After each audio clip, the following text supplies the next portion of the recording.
بسم اللہ الرحمن الرحیم۔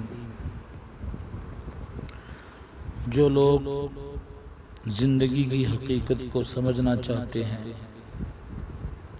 وہ اپنے گرد و جوار میں پیش آنے والے چھوٹے چھوٹے واقعات سے سبق سیکھتے ہیں۔ شہد کی مکھیوں کو لے لیں،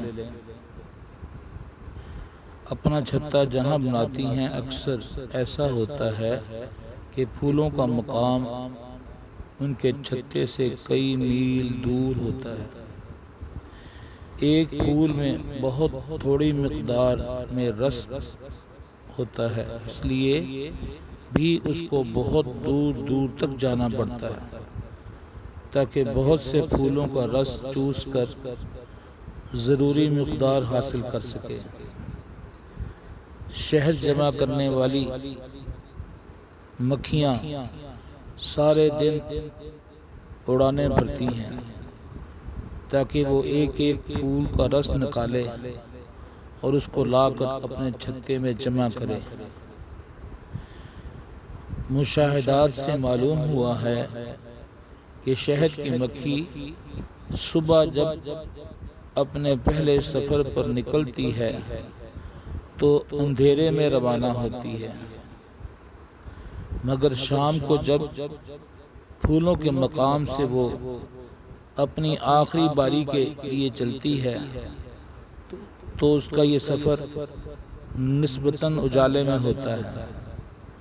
پہلی باری کے لیے اندھیرے میں چلنا اور آخری باری کے لیے اجالے میں سفر شروع کرنا کیوں ہوتا ہے، یہ سمجھنے والی بات ہے۔ اس کی وجہ دونوں وقتوں کا فرق ہے۔ صبح کے وقت سفر کا مطلب یہ ہوتا ہے کہ وہ اندھیرے سے اجالے کی طرف جا رہی ہے۔ اس سے معلوم ہوتا ہے کہ اجالا کب تک قائم رہے گا، جبکہ شام کے وقت سفر کا مطلب اجالے سے اندھیرے کی طرف لوٹنا ہے۔ شہد کی مکھی وقت کے اس فرق کو ملحوظ خاطر رکھتی ہے اور اس کی پوری طرح رعایت کرتی ہے۔ شہد کی مکھی اپنے لمبے سفر کا چونکہ سورج کی روشنی میں ہی صحیح انجام دے سکتی ہے، اندھیرے میں اس کا امکان رہتا ہے کہ وہ بھٹک سکتی ہے اور اپنی منزل سے دور ہو سکتی ہے۔ اس لیے صبح کو وہ اپنی پہلی باری اندھیرے میں شروع کر دیتی ہے، کیونکہ وہ جانتی ہے کہ اگلے لمحات اجالے کے لمحات ہوں گے۔ اس کے برعکس شام کو اپنی آخری باری کے لیے وہ اجالا رہتے ہوئے چل پڑتی ہے، کیونکہ وہ جانتی ہے کہ جتنی دیر ہوگی اتنا ہی اندھیرا بڑھتا جائے گا۔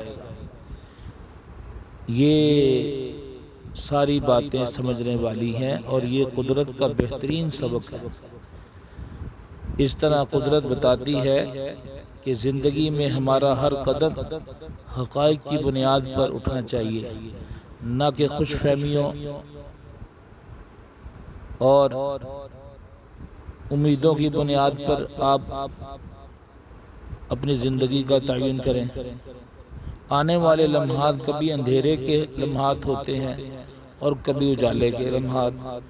اگر اس فرق کی رعایت نہ کی جائے اور آنے والے لمحات کا لحاظ کیے بغیر بے خبری میں سفر شروع کر دیا جائے تو آنے والا لمحہ ہماری رعایت نہیں کرے گا، وہ اپنے نظام کے تحت آئے گا، نہ کہ ہماری خوش فہمیوں کے تحت۔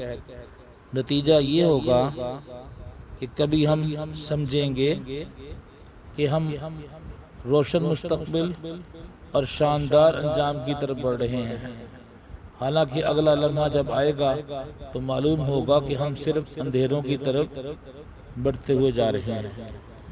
زندگی کے ان نشیب و فراز کو سمجھنے کے لیے اسٹڈی کرنی پڑتی ہے اور اپنے سے سیانے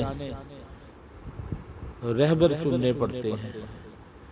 اگر آپ خود کو ہی سب سے زیادہ سمجھدار سمجھیں گے اور اسٹڈی نہیں کریں گے، زندگی کے اس نشیب و فراز کو نہیں سمجھیں گے، تو سمجھ لیں آپ اپنی زندگی کو ضائع کر رہے ہیں۔ جتنی بھی تعلیم حاصل کر لیں وہ تو ایک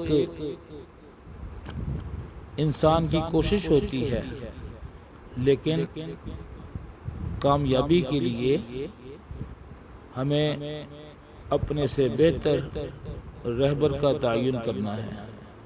سیکھنے کے لیے ہمیں کوشش کرنی ہے۔ زندگی بڑی تیزی سے گزر رہی ہے، اس کی قدر کیجئے اور اپنے مقصد کو پا لیں اس سے پہلے کہ شام ہو جائے۔